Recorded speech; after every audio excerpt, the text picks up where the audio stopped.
Gracias por haber aceptado esta invitación que les estamos haciendo hoy para actualizar información sobre el virus del Zika en Colombia. Quiero dar la palabra al doctor Alejandro Gaviria Uribe, ministro de Salud y Protección Social, quien hará la presentación de los asistentes a la mesa principal que estarán conversando con ustedes de esta situación. Señor ministro. Gracias, Ricardo. Muy buenos días a todos. Gracias por la asistencia. Nos acompaña en la mesa está el doctor Wilmer Marquini, que es asesor de enfermedades transmisibles de la Organización Panamericana de la Salud aquí en Colombia. Están también el doctor Jorge Alberto Cortés, que es médico internista infectólogo. Está también la doctora Catalina Valencia, que nos viene acompañando también en este proceso pedagógico, es ginecobstetra de la Clínica Reina Sofía aquí en Bogotá. Está el señor doctor Fernando Ruiz, viceministro de Salud, y Marta Lucía Ospina, que es la directora encargada del Instituto Nacional de Salud.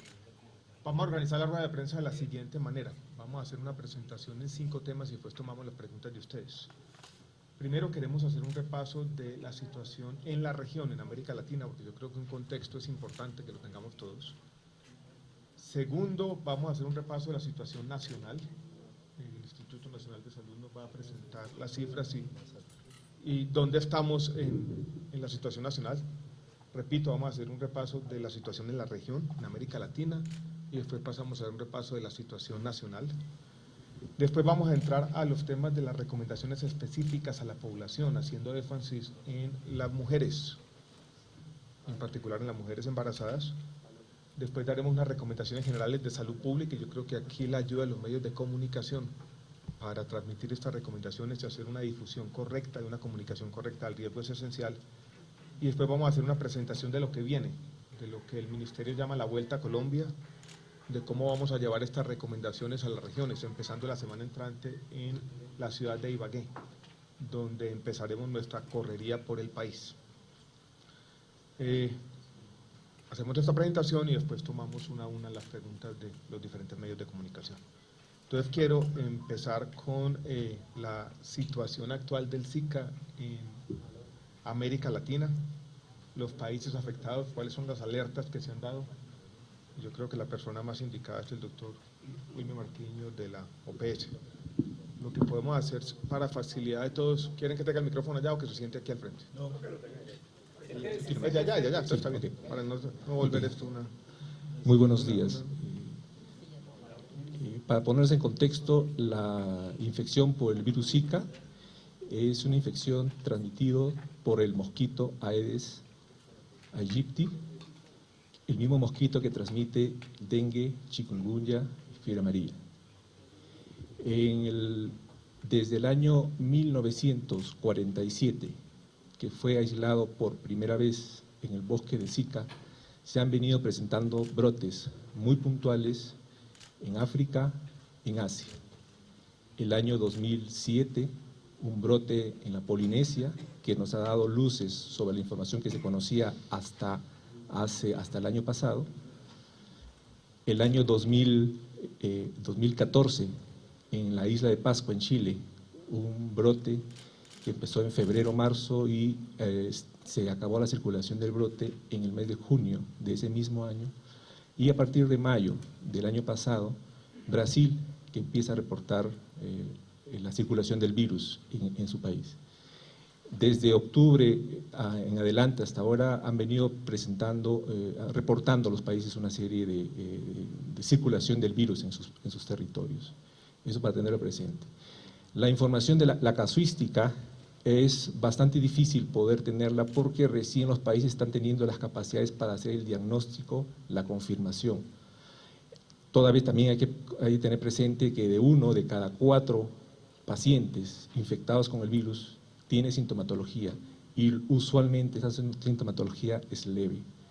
Se han reportado algunas complicaciones de la infección por virus en adultos y en niños, en gestantes. Son reportes que vienen apareciendo realmente y que las investigaciones que vienen realizando los diferentes países que están en estos momentos con circulación del virus van a ir dando luces de cómo es la magnitud de los mismos. Hasta el momento, hasta el mes de enero, se tiene en las Américas 20 países en los cuales hay circulación autóctona del mismo. La Organización Panamericana de la Salud ha emitido hasta la actualidad, desde el año pasado, 5 alertas epidemiológicas que ustedes las pueden encontrar en la página web de la organización, en donde ha ido orientando a los países sobre la presencia de este virus y los diferentes problemas que pueden tener por las mismas complicaciones de esta infección. La organización da alguna sugerencia a los países. La primera es implementar y mantener la capacidad de aislamiento del virus y confirmación de los casos. Es sumamente importante, una primera recomendación. La segunda recomendación es que los países se preparen para el incremento de casos sospechosos a los servicios de salud y el incremento de casos sospechosos con algunas alteraciones neurológicas o alteraciones inmunológicas que puedan presentar los pacientes tanto en todas las edades, en todo el ciclo de vida. Lo tercero que ha sugerido a los pacientes a los países que refuercen su capacidad de control prenatal de todas las gestantes. Y lo cuarto es que mantengan la capacidad de eliminación del vector, ¿no? Tanto en los criaderos como la protección de las personas para evitar las picaduras de los mismos, ¿no? Esa es la información que tenemos hasta el momento. Gracias. Muchas gracias, doctor Marquín. Yo creo que queda claro que este es un problema regional, si se quiere, de características globales, afecta 20 países de nuestra región. Nosotros estamos siguiendo de manera estricta las recomendaciones de la OPS. Vamos a pasar entonces a la caracterización de la situación nacional, donde tenemos la situación general de la epidemia que nos va a presentar el Instituto Nacional de Salud. Y después vamos a hablar de la situación de las mujeres embarazadas y de otros de los fenómenos neurológicos asociados al virus del Zika, este fenómeno emergente que es el Guillain-Barré. Catalina y el doctor Cortés nos van a presentar esa situación, pero primero la situación general de la epidemia en el país. Doctora Marta Lucía. Buenos días. En Colombia, a la primera semana epidemiológica del año, contamos 13.531 casos. Esos 13.531, de esos 10.837 han sido confirmados por clínica, 776 por laboratorio. ¿Por qué por laboratorio solo esa cantidad? Porque recuerden que una vez se certifica la circulación viral en un municipio por laboratorio, se dejan de tomar pruebas de laboratorio y se siguen tomando solamente a las poblaciones de alto riesgo, es decir, a las embarazadas, solo que quedan tomados en ella, o en personas que presenten alteraciones neurológicas o en menores de 1 año. Esas pruebas, digamos, se reservan para esa población. Tenemos adicionalmente en municipios en los que todavía no se ha confirmado la circulación viral, pero que están notificando casos sospechosos. Esos casos sospechosos, o sea, que provienen de esos municipios, son 1.918. Entonces, sumando los confirmados por laboratorio, los de clínica y los sospechosos, tenemos, como les decía, 13.531 casos. Recordemos que la estimación hecha en el país, en el momento en que les anunciamos que inició la etapa epidémica en el país, les dijimos que tendríamos más o menos 650.000 casos esperados. Entonces tenemos 13.000 hoy en día, pero estamos esperando 650.000. Ya el virus está presente en 178 municipios de 28 departamentos. Tenemos en seguimiento 560 gestantes. 560 gestantes, las cuales están siendo seguidas una a una por un gestor particular en cada EPS que está en contacto con las IPS, y de esas 560 gestantes ya han nacido 106 recién nacidos. Esos 106 recién nacidos están también en seguimiento para estudiar si tienen o no alteraciones. Tenemos 30 ya, esta mañana 30 completamente descartados que no tienen ninguna alteración. Algunos de esos recién nacidos tienen que seguirse hasta el año de vida, necesariamente hasta el año de vida para ver si presentan alguna alteración, y el resto tendremos diagnósticos confirmados o descartados en las próximas 3 semanas. Este seguimiento caso a caso es sumamente difícil, pero lo estamos haciendo, como se anunció de la pasada rueda de prensa, desde el momento exacto en que la alerta internacional informó que era posible encontrar alteraciones en el feto como producto del Zika. Creo que eso sería lo que tenía que decir y luego hablaríamos de Guillán, ¿cierto? Perfecto. Entonces, repito como las cifras gruesas para que las tengamos todos en mente. Tenemos 13.500 casos en números redondos en el país. De ellos, un número grande, casi 11.000, han sido diagnosticados clínicamente en municipios donde ya existe circulación del virus. Tenemos 560 mujeres embarazadas dentro de estos 13.500 casos. Y esperamos una evolución similar a la que tuvo el virus del chikungunya el año pasado, para terminar con un número de casos en el año entre 600 y 700.000. Pero estos son necesariamente proyecciones. Entonces, eso implica que tenemos que estar preparados en varias dimensiones. Una son las dimensiones clínicas. Y para eso quiero darle la palabra al orden que tenemos aquí. Fernando es primero la doctora, para que la doctora Catalina nos hable de la situación de las mujeres embarazadas. Más adelante recogamos en las recomendaciones. Entonces, doctora Valencia. Bueno, en general la situación en este momento con las mujeres en embarazo es básicamente una alerta de prevención muy grande, por lo tanto estamos recomendando a las pacientes en embarazo que viven en zona no endémica, es decir, por encima de los 2.200 metros, no viajar a las zonas endémicas. Ya las pacientes en embarazo que viven en zona endémica, por debajo de los 2.200, se les está recomendando pues toda la prevención personal con el uso de ropas que cubran la mayor parte de las zonas expuestas del cuerpo, manga larga, pantalón largo, el uso de repelentes que no está contraindicado en el embarazo, entonces deben usar repelentes como se especifica en las recomendaciones del repelente. Y algo muy importante es que tan pronto tengan los síntomas, ya sea la fiebre o el brote o la conjuntivitis o los dolores articulares, deben consultar lo más pronto posible, ojalá en los 5 primeros días, a su centro de salud o su médico para poder hacer el diagnóstico más preciso. Gracias, doctora Valencia. Otra de las consecuencias asociadas es el Guillain-Barré, donde también tenemos ya reportes en el país. Entonces, doctor Cortés,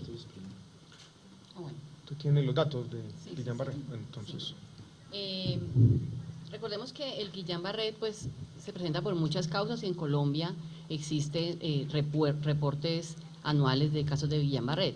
En este momento hemos evidenciado 12 casos, de todos los que existen de Guillain-Barré, tenemos 12 casos identificados en los cuales ha habido el antecedente de haber tenido una sintomatología compatible con virus Zika.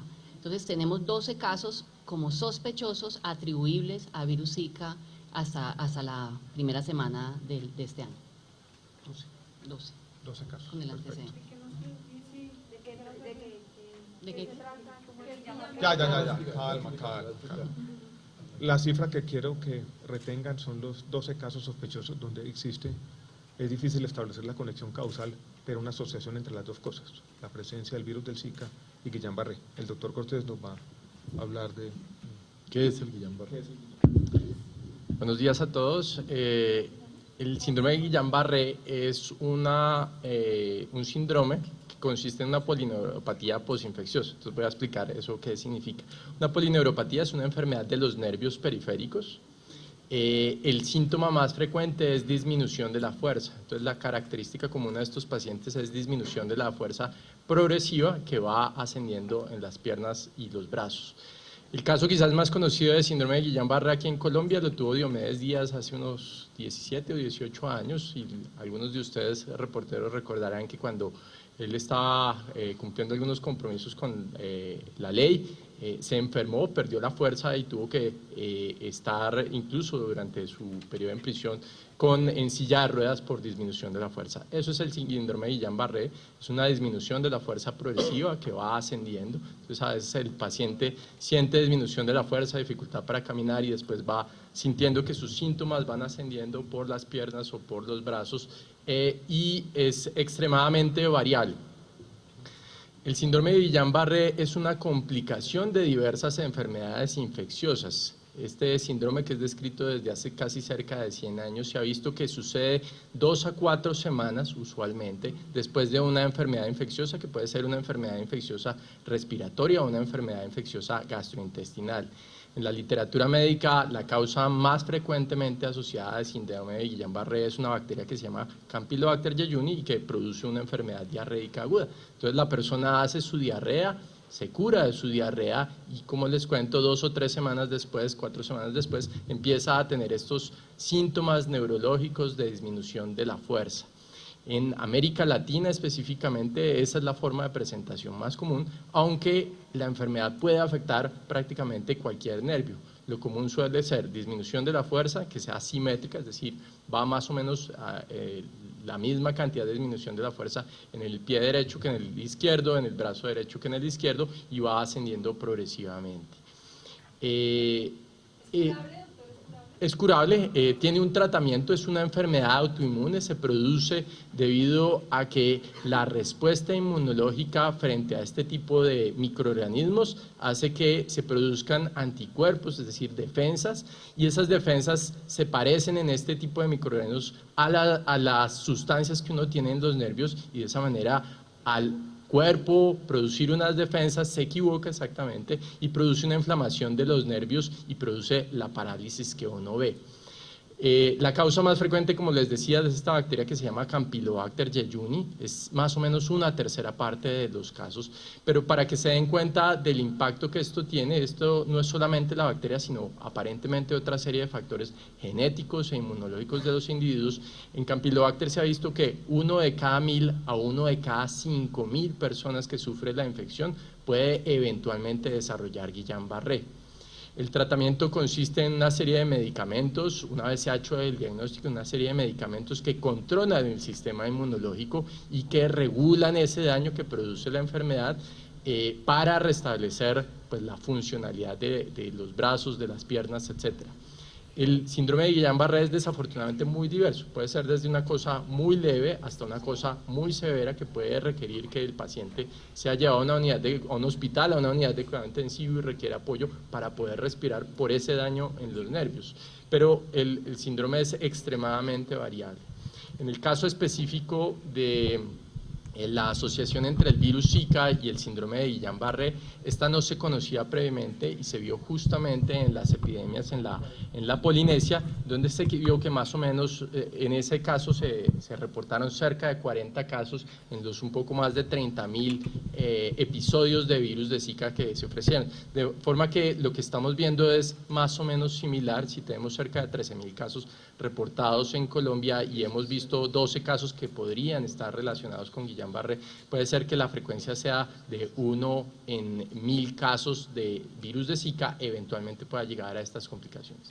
Como el síndrome es muy variable, puede ser desde una cosa muy leve a una cosa que incapacite a la persona o eventualmente lleva a la persona a una unidad de cuidado intensivo por dificultades para respirar, por los problemas de esas lesiones en los nervios, pues se requiere una atención especializada, requiere una valoración por especialistas en neurología que hagan el diagnóstico correctamente y que hagan la administración de los medicamentos. Todo eso se encuentra dentro del plan obligatorio de salud. Muchas gracias.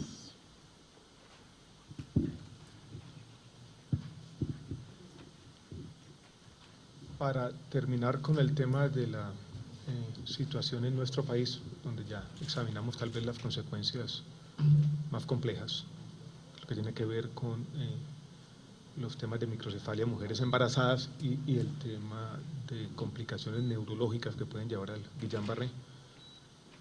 Le voy a dar la palabra al doctor Fernando Ruiz, que nos va a hacer algunas indicaciones sobre futuros estudios que tenemos que hacer para ir auscultando mejor en nuestro país las consecuencias de este fenómeno emergente. Sí, yo creo que una cifra que me parece muy importante también puntualizar es que, de acuerdo con las proyecciones, con los datos disponibles que tenemos en la actualidad, que son los datos de Brasil, nosotros habíamos planteado desde la rueda de prensa pasada, pero quiero repetirlo nuevamente, que podríamos esperar en Colombia de 450 a 600 casos de microcefalia en niños si llega a producirse una situación similar a la de Brasil. Es decir, si tenemos la misma proyección, podríamos esperar de 450 a 600 casos. Ya el doctor nos dio más o menos la proyección de lo que sería en Guillain-Barré.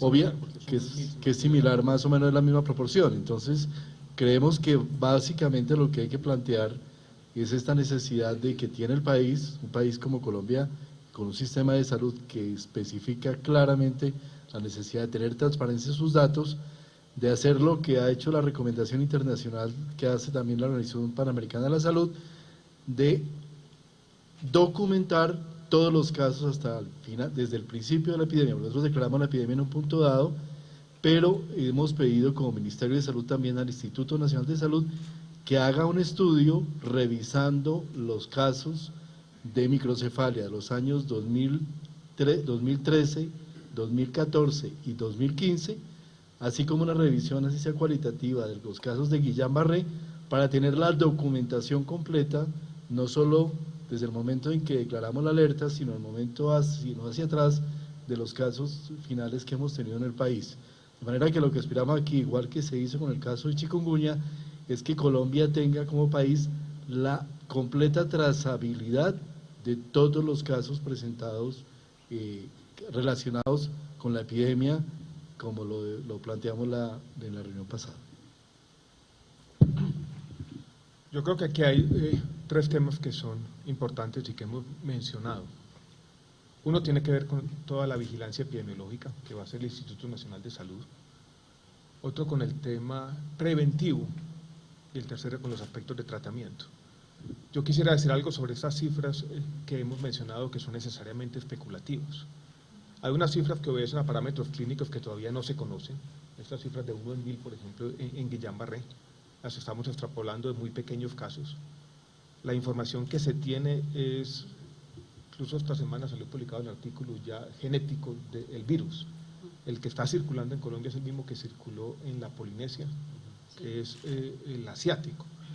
Eso nos llevaría a decir que algunas de estas proporciones pueden mantenerse. Sin embargo, hay otra, cuando uno habla, por ejemplo, de estos 300 o 400 casos, hay otra variable que es el número de casos de Zika que vamos a tener.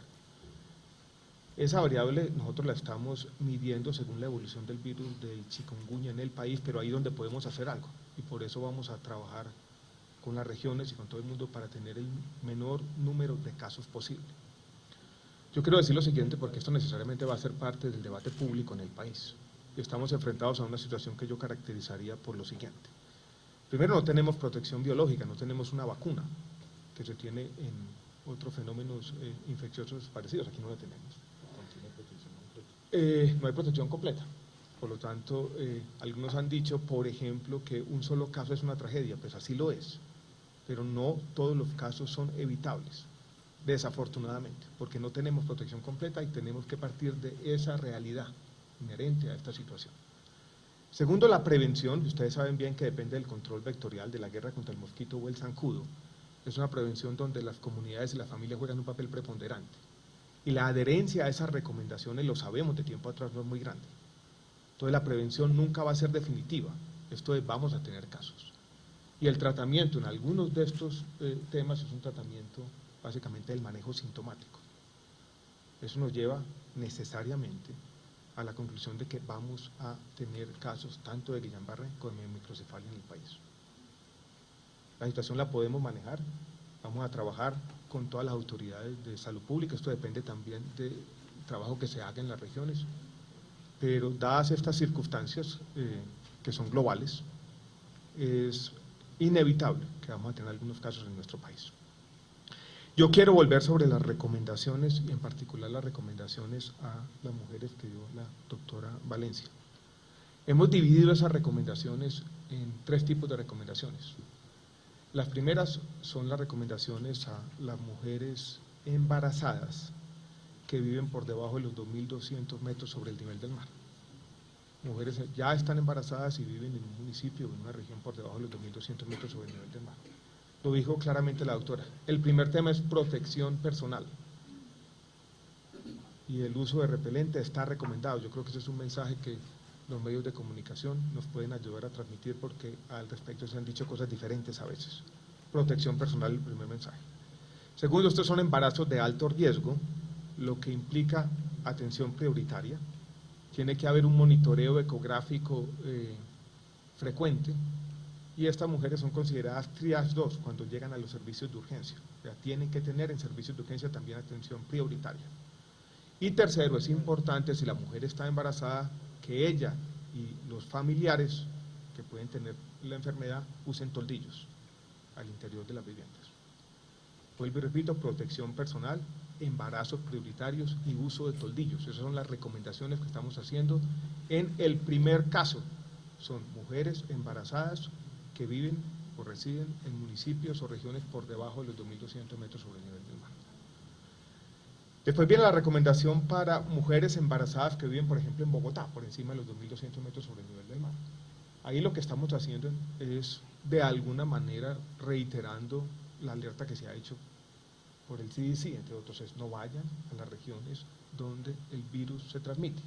Esto es, las mujeres que viven en Bogotá y están embarazadas no deben desplazarse a Manizales o Tierra Caliente, nuestras mesetas andinas donde vive buena parte de la población de nuestro país, no deben, mientras están embarazadas, trasladarse a regiones por debajo de los 2.200 metros sobre el nivel del mar. Esa es la recomendación. Hay otra recomendación más compleja, que fue fruto de un debate interesante el día de ayer, que usted no mencionó, doctora Valencia, pero que nosotros queremos presentar de la siguiente manera, y es la recomendación que se hace a mujeres en general en nuestro país. Y yo lo voy a decir de esta manera, porque yo creo que aquí el lenguaje tiene que ser claro y la explicación tiene que ser clara. Deberían considerar, lo voy a decir de esta manera, abro comillas, deberían considerar posponer el embarazo, 6 meses, 8 meses. Lo hacemos de esta forma porque yo creo que también es una buena forma de comunicar el riesgo, de decir, aquí puede haber consecuencias graves. No es que estamos predicando que las mujeres no tengan relaciones sexuales, ni mucho menos.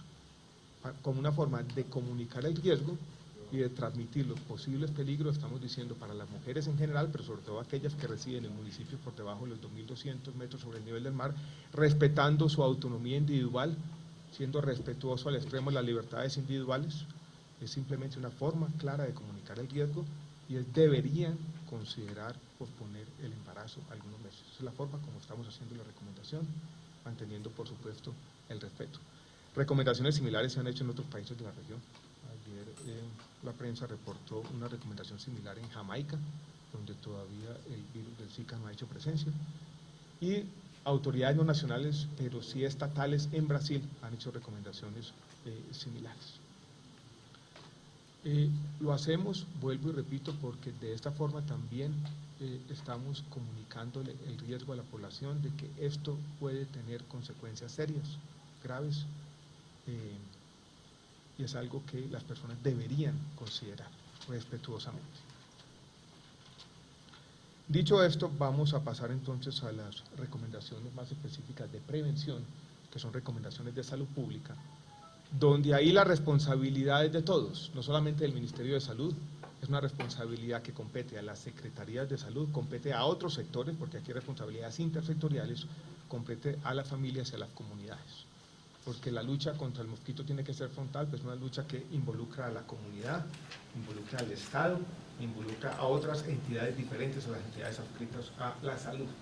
Entonces, doctor Fernando, si quiere, dígalo usted, ha luchado toda su vida por las políticas intersectoriales. Es muy importante recalcar algo que ya han dicho algunos medios. Recuerden que en el año 2001 la ley 715 delegó competencias a los departamentos, distritos y municipios, y claramente en el artículo 43 explícitamente dice que es responsabilidad de ellos hacer el control de los vectores y de todas las circunstancias ambientales que afecten la salud de las personas.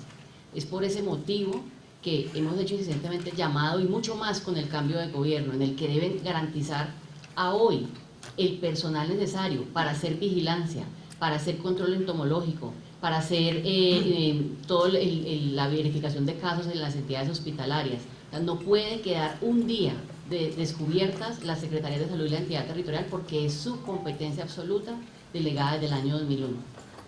Entonces vamos a hacer las recomendaciones de salud pública, básicamente nuestra lucha frontal contra los criaderos y el mosquito. Doctor Fernando, los 3 o 4 puntos esenciales. Hay puntos esenciales que hemos recomendado siempre, pero que queremos hacer un énfasis especial. Control de criaderos. Recordemos que este mosquito se reproduce en agua limpia, en agua que está al interior de nuestras viviendas, que la presencia, estamos en un momento de fenómeno del Niño, donde hay calentamiento, donde hay más de 150 municipios del país con problemas para el acueducto, y que hay que necesario recolectar agua de diferente manera, y que hay que lavar de manera exhaustiva las albercas, los tanques. Nuestra recomendación es cepillado de albercas por lo menos 2 veces a la semana, sin necesidad de botar el agua, sino simplemente se cepilla fuertemente, se recoge el agua sobrenadante, que puede tener un poco de jabón o cloro, y inmediatamente se puede utilizar el resto del agua. Segunda recomendación, en la cual estamos haciendo un énfasis particular para esta rueda de prensa: fumigación. El Ministerio de Salud recomienda la fumigación selectiva, de acuerdo con los parámetros y lineamientos que el propio Ministerio de Salud tiene para la fumigación, en agrupaciones institucionales alrededor de cárceles, colegios, guarniciones militares, cementerios, lotes baldíos y centros comerciales. Esos son los lugares donde a los alcaldes les estamos mandando un mensaje, y a los organismos a cargo, instituciones a cargo de este tipo de instituciones, que recomendamos hacer la respectiva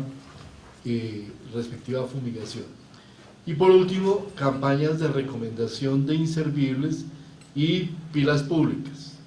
Adicionalmente, quiero decirles que estamos lanzando, a partir de ahora, de aquí yo creo que los medios de comunicación, le vamos a hacer un pedido muy especial a los medios de comunicación, que vamos a lanzar una campaña que se llama Denuncia el criadero, denuncia el mosquito. Es muy importante que la ciudadanía, que la comunidad, que los niños que están en el colegio hagan parte de este control, y de una manera que sea a través de todos los que tenemos teléfonos donde podemos tomar fotos, nos ayuden a denunciar y llevar a los medios de comunicación a denunciar los sitios donde hay depósitos de agua limpia, donde se pueden reproducir los mosquitos, de manera que los alcaldes puedan visualizar lugares donde efectivamente podemos actuar. Estos mensajes que acaba de transmitir el señor viceministro van a ser parte de una comunicación masiva que vamos a hacer por medio de la televisión y medios de comunicación de alcance local también. En esto estamos comenzando la semana entrante, que va a ser complementada por nuestra Vuelta a Colombia, que comienza en Ibagué el próximo martes, el 26 de enero, con la comunidad y con las autoridades de salud locales y con las autoridades ambientales también, ponernos a trabajar en la clave preventiva, que es el control de los criaderos y la lucha o guerra contra el mosquito. Creo que eso termina un poco nuestra presentación. Estamos listos y prestos para efectos de las preguntas. Tenemos un micrófono acá en la parte derecha de las cámaras, izquierda del auditorio. Por favor, quienes deseen hacer preguntas, se identifican con su nombre y nombre del medio de comunicación al que representan, y a quien le dirigen la pregunta. Buenos días, Andrea Restrepo de Caracol Televisión. Los bebés, y si aquí cabe la posibilidad para las madres de un aborto. Si quiere, doctora Valencia, usted responde lo fácil.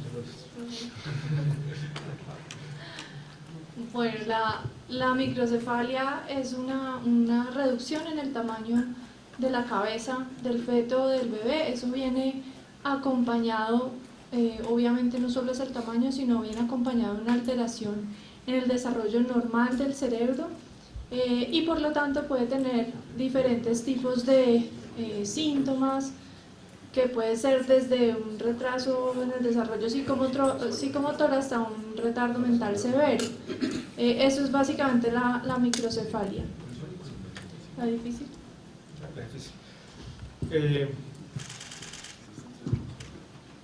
El tema del aborto no puede ser una recomendación explícita del Ministerio de Salud y nunca lo va a ser. Para eso, para responder esa pregunta, yo creo que ustedes tienen que remitirse a la jurisprudencia que es muy clara de la Corte Constitucional. La jurisprudencia, ustedes saben que señala 3 casos. En muchos de los casos de microcefalia, los fetos son viables, entonces ese causal no está allí. El otro causal que podría ser invocado es el que involucra la vida, en este caso no la vida, sino la salud de la madre. Y alguien podría invocar, por ejemplo, aspectos que tienen que ver con la salud mental de la madre. ¿Quién decide?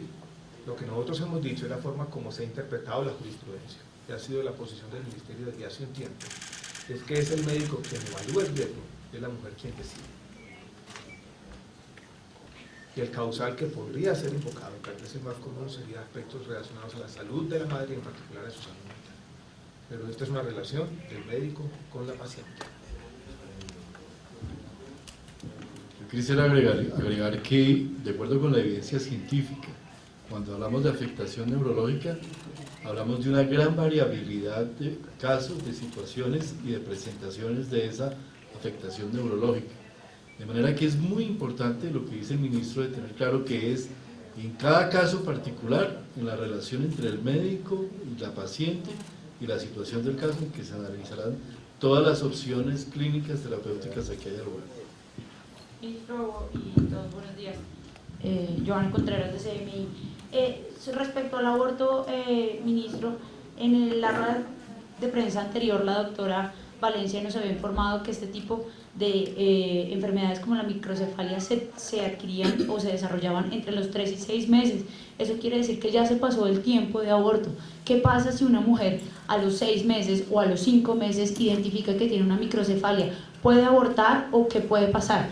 Eso por un lado. Y la otra, la recomendación, con respecto a la recomendación de posponer el embarazo, ¿ustedes van a hacer algún tipo de campaña entregando anticonceptivos al respecto? Se está haciendo de manera local. Este tema deberían considerar posponer el embarazo, va a ser parte también de nuestra comunicación masiva que vamos a hacer en los medios de comunicación. Tenemos un mensaje en ese sentido. Yo sobre el tema del aborto y esto del número de semanas, yo quiero volver sobre lo siguiente. La respuesta no está en el ministerio. Si ustedes quieren respuestas específicas para ese tipo de preguntas, tienen que consultar la jurisprudencia de la Corte Constitucional. Y les recuerdo simplemente la jurisprudencia en ese sentido. La jurisprudencia no ha hablado de un límite de número de semanas. Ha dicho lo que el viceministro recalcó hace un tiempo. Depende de cada caso particular. Depende de la recomendación del médico, depende de las decisiones de la paciente. En nuestro país no existen límites al número de semanas para realizar un aborto. En la jurisprudencia, que es lo que tenemos que consultar en este caso. Hasta ahí llega la responsabilidad del ministerio, simplemente que el país conozca la jurisprudencia. Nosotros no vamos a hacer recomendaciones, no podemos hacerlas más allá de reiterar lo que ha dicho la Corte Constitucional. Buenos días, Catriz Castellanos de Noticias RCN. En un principio nos dijeron que el virus del Zika era más suave, más inofensivo que el chikungunya y que el dengue. Eso creo que estaba basado en la mortalidad. ¿Cuál es la mortalidad del Zika frente a chikungunya? ¿Causa sí secuelas, pero sí menos muertos? Es mi pregunta. Yo sí que respondo la primera parte. Yo tengo una frase que me gusta repetir: a nadie lo pueden acusar de falta de clarividencia. Nosotros dijimos eso en su momento porque era la información que teníamos sobre la mesa. Cuando el mundo empezó a conocer este fenómeno emergente, y la primera declaración la hicimos por allá en los meses de octubre y noviembre de este año, cuando nosotros comenzamos a analizar el tema, eso era lo que se conocía. Y lo que se conocía era que los síntomas eran más leves que el caso de chikungunya. No existía ninguna evidencia probada en el mundo, ni siquiera indicios de las conexiones con los dos fenómenos que hemos analizado esta mañana, con Guillain-Barré o los temas neurológicos. Esto comenzó a saberse. Yo recuerdo que yo estaba reunido con la directora de la UPS en Medellín cuando se confirmó el caso de Brasil. Estamos hablando de los primeros días del mes de diciembre de este año. Desde entonces el mundo ha venido comenzando a estudiar este tema y solamente a escudriñar la superficie de un fenómeno complejo, emergente, todavía no conocemos todas las consecuencias. Entonces por eso nuestro mensaje ha venido cambiando y de allí la importancia de esta rueda de prensa, porque lo que conocíamos en su momento es distinto a lo que conocemos hoy. Yo creo que ese es un primer mensaje, si quiere Fernando. Yo creo que es muy importante plantear que aquí estamos hablando de riesgos y no de certezas. Y el mensaje que estamos dando a la ciudadanía, a la comunidad colombiana, es frente al riesgo, que es más importante el manejo del riesgo que la eventualidad de una certeza. El día de ayer, la revista más prestigiosa en salud del mundo, que es la New England Journal of Medicine, ustedes pueden buscar en la página editorial de este mes, saca un artículo donde plantea específicamente que todavía la relación de la propia microcefalia y del Guillain-Barré con el Zika debe considerarse como una relación sospechosa, no como una certeza. Hasta tanto no existan estudios a profundidad que planteen la relación de causalidad, a pesar de que hay una probabilidad muy alta, no podemos hablar de certeza. Por eso esta comunicación que estamos haciendo a la ciudadanía, a la población colombiana, se centra fundamentalmente en los riesgos de salud. Y estamos hablándole a las mujeres, a las personas que viven sobre los 2200, sobre los riesgos potenciales que existen, sobre una evidencia que todavía se está construyendo y sobre una situación que todavía hace falta construir mucha evidencia científica. Entonces nosotros no podemos esperar que haya evidencia científica para comunicar riesgos. Ahí sí estaríamos actuando de una manera absolutamente inadecuada. Muchas gracias. Tiene razón en el sentido de que desde el punto de vista clínico el síndrome producido por el virus Zika suele ser de menor intensidad, menor gravedad y menor probabilidad de que el paciente termine en una condición que puede ser grave, como sucede con el dengue, o una condición, digamos, de una enfermedad que es sentida por el paciente, como sucede con el chikungunya. Entonces, dengue se sabe que puede matar por la progresión del dengue de una forma grave con hemorragias. El chikungunya tiene el problema de los dolores articulares y las artritis y, digamos, desde el punto de vista clínico, este es un síndrome que produce, como anotaba, menor mortalidad, pero que en los últimos tiempos se ha visto asociado con estos problemas que son secuelas de la enfermedad y que no son, digamos, lo que se ve en el momento en el que el médico ve a su paciente.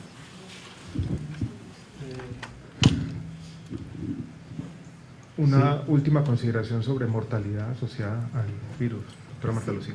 Sí, en los reportes iniciales de la epidemia de la polinesia francesa notificaron que no existía mortalidad y se los comunicamos a ustedes desde la primera rueda de prensa que tuvimos.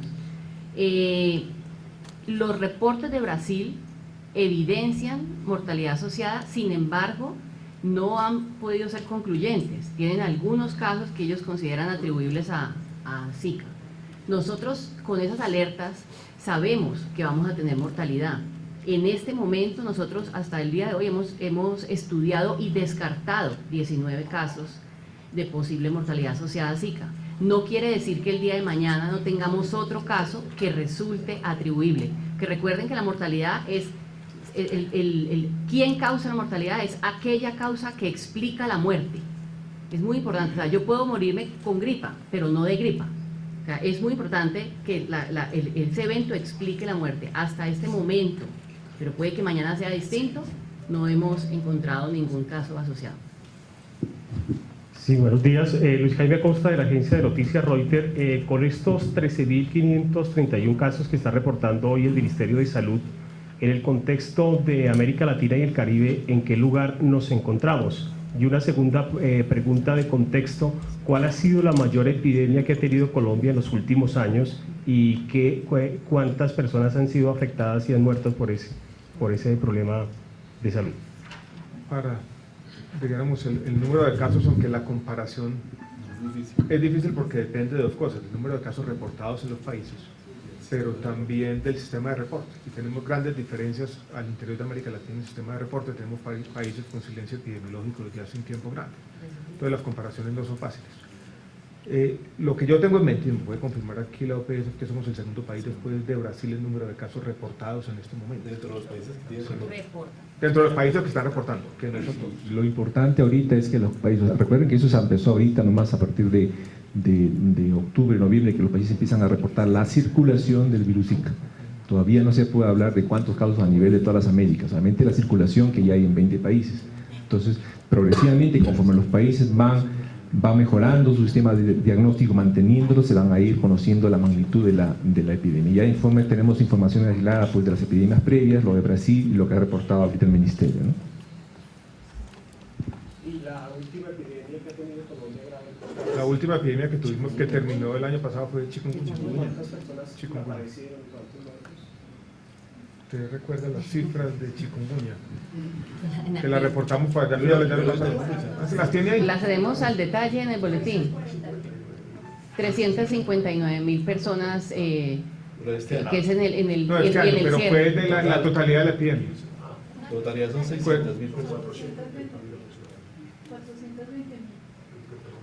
Y muertes asociadas a chikungunya. 73 casos hasta la fecha, porque faltan algunos por investigar. Entonces la cifra sería chikungunya, que comenzó el año pasado y terminó el año pasado. Una cifra superior a los 400.000 casos y 73 muertos. Buenos días, Laura Barros de la Agencia Española de Noticias F. Quería también, sumándome al tema de la región, ¿de dónde saben ustedes que hay casos que hemos importado de Zika? Yo soy venezolana y sé que en Venezuela hay bastante Zika. Y en segundo lugar, quería pedirles si nos podrían precisar las cifras, o sea, decían cuánto esperan de Guillain-Barré, cuánto están esperando de microcefalia y más o menos cuánto es la previsión que tienen de casos de Zika. ¿Se podría llegar a esos 430.000 que tuvo el chikungunya? Gracias. Bueno, si quiere yo preciso las cifras, pero yo quisiera con estas cifras tener cautela. Estas cifras son necesariamente especulativas. Las hacemos nosotros para estar preparados. Estamos haciendo dos tipos de asociaciones para hacer las cifras, ¿no? Estimativos basados en lo que ocurrió con chikungunya y en lo que está ocurriendo en Brasil. Las cifras que mencionó Marta Lucía, yo las repito y las voy a dar en números gruesos, porque yo creo que aquí tenemos que ser conscientes de que esas son estimaciones. Estamos pensando entre 600.000 y 700.000 casos.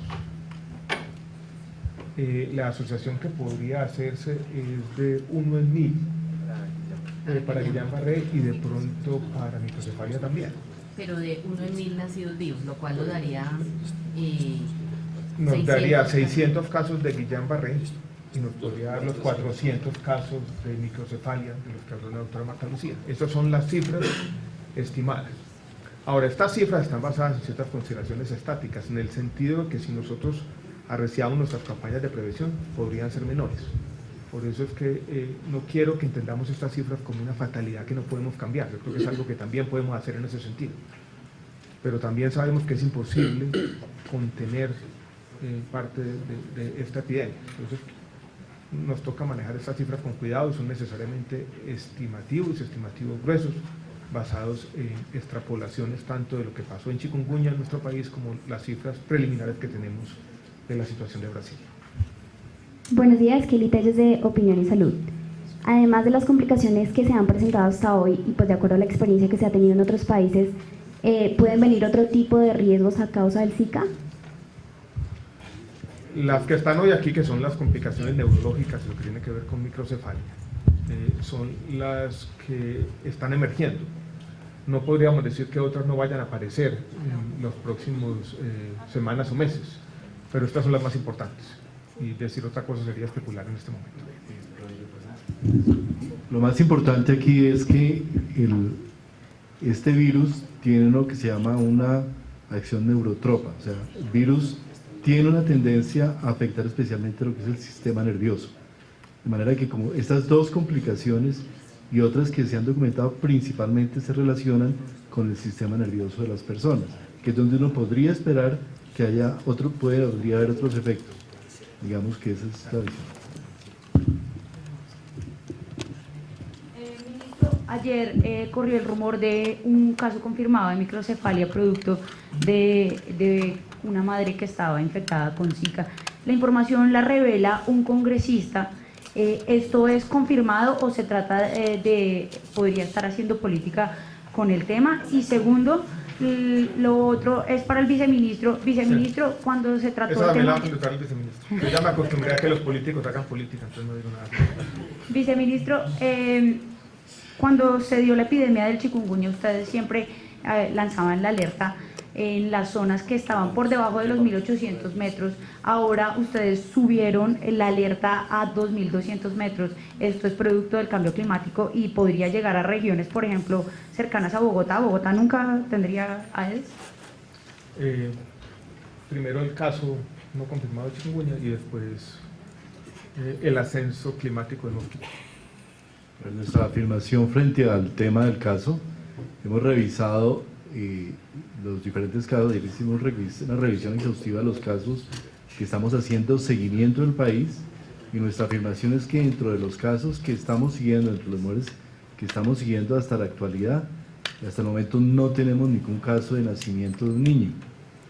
Pero eso no quita la eventualidad, como decía, de que en cualquier momento se pueda presentar, y que nuestra proyección es de 450 a 600, 700 casos de microcefalia si hacemos la proyección. Es decir, como decía el ministro, casos necesariamente vamos a tener.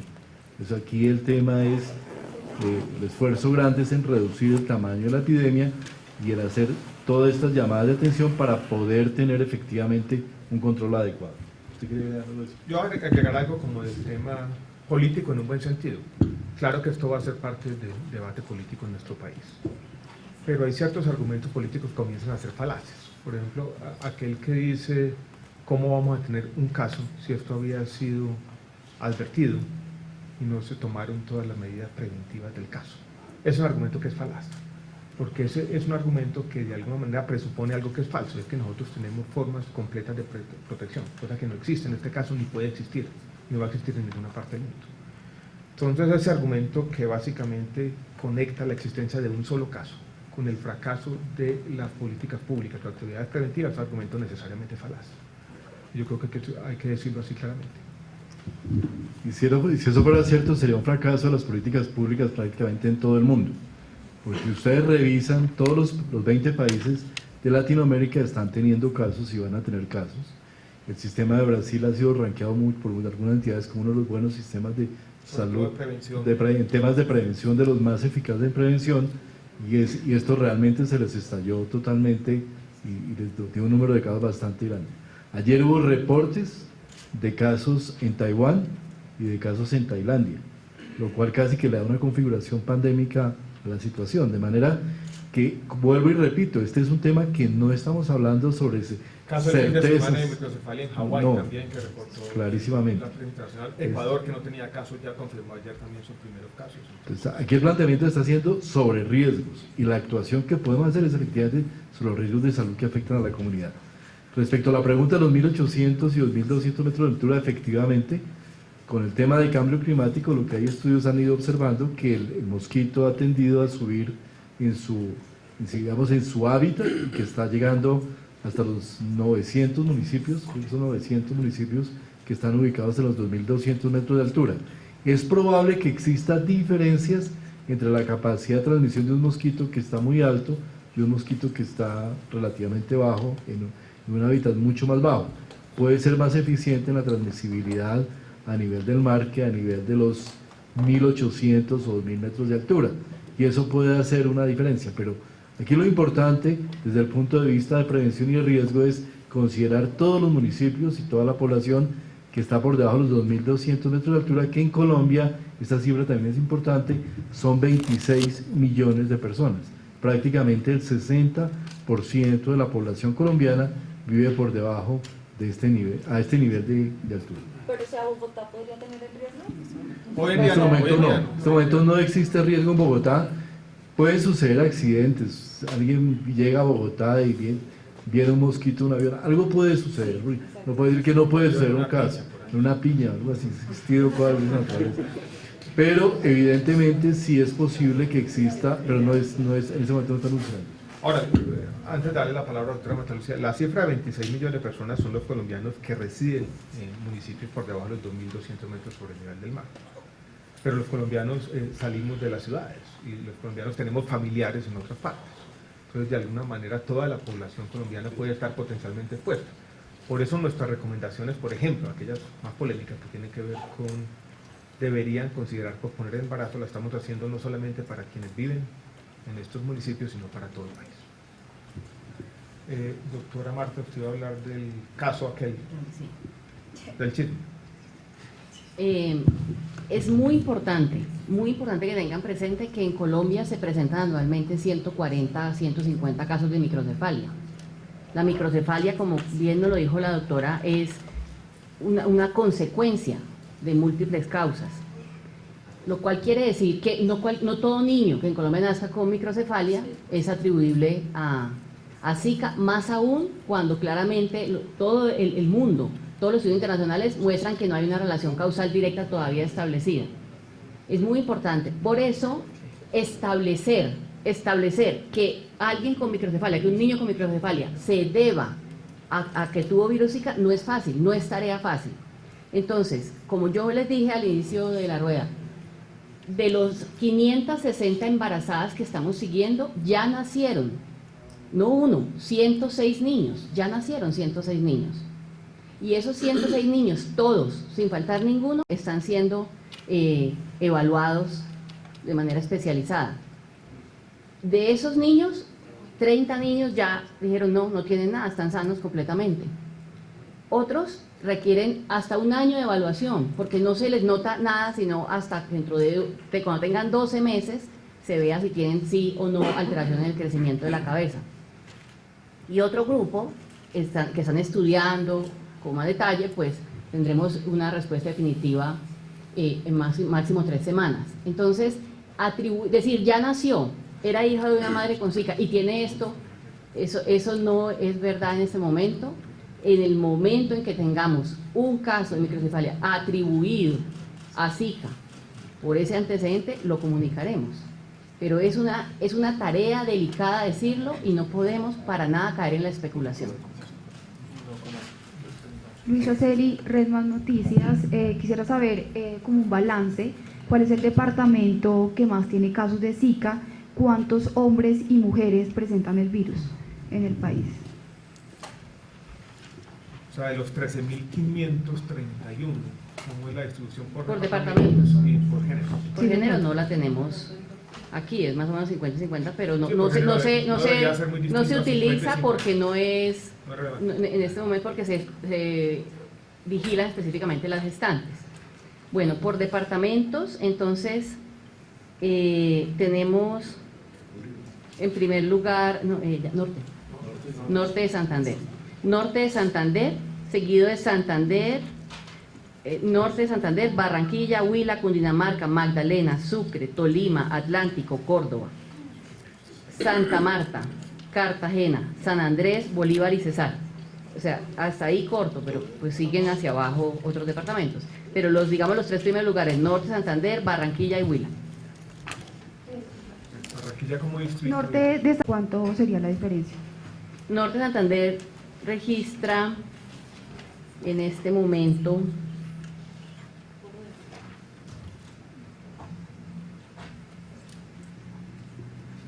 ¿qué se me hizo?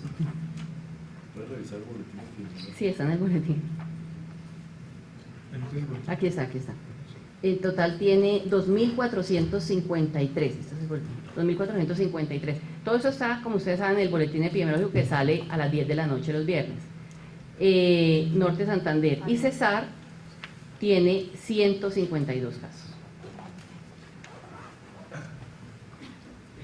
Alessandro Rampietti, Al Jazeera English. ¿Las regiones más golpeadas son las mismas del chikungunya o hay alguna diferencia con el Zika? Y quería saber cuánto tiempo creen que va a durar la crisis. ¿Se tienen una idea de por cuánto tiempo vamos a estar en una situación de emergencia?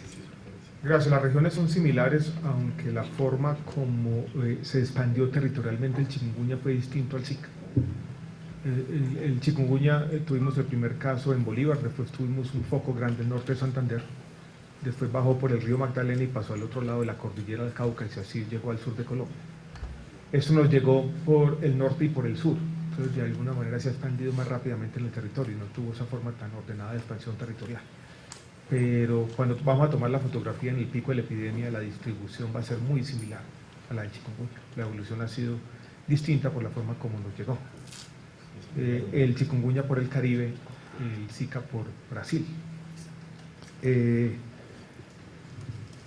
Con respecto a la duración en el tiempo, yo creo que lo que podemos decir este va a ser un fenómeno de este año. Recuerde que nosotros declaramos el fin de la epidemia del chikungunya por allá en el mes de octubre, fue entonces podemos hacer una analogía. Yo creo que estamos hablando hasta bien entrado el segundo semestre de este año, todavía con problemas, y esperamos que el pico se dé segundo o tercer trimestre.